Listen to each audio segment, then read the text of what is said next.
Hey guys, let's see how to connect a mouse to a Google Home TV. Here I have a Bluetooth mouse. It's already working. Let me just show you. Here, see the cursor is moving there.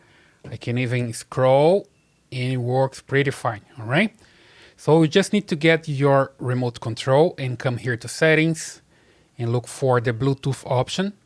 Then you can pair your mouse. Here, see that I have this Bluetooth.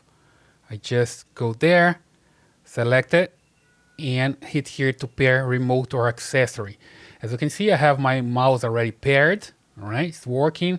I can even see the battery level. Let me just come here and unpair so you see how it works. So I'm going to hit here forget.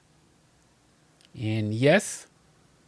So it's no longer working. Let me just check here. You see it's not working anymore. Then I can just come here and select pair remote or accessory. So now it's searching for the accessory. I just need to enable here to pair, right?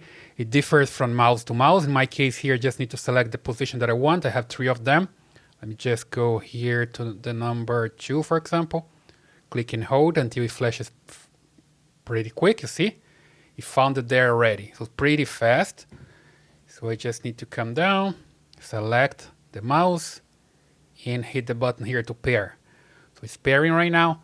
Sometimes it fails, you see it couldn't pair. Then what you do, you just need to try again. It happened to me before, right?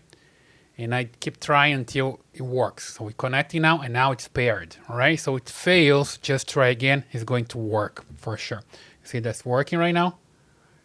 Back to the home screen. Still working with the cursor there and also with the scroll. So works pretty fine. So that's the way you can pair a mouse or connect a mouse to a Google Home TV. So I hope this helps. Leave your comments here, subscribe to this channel, and I see you in the next video.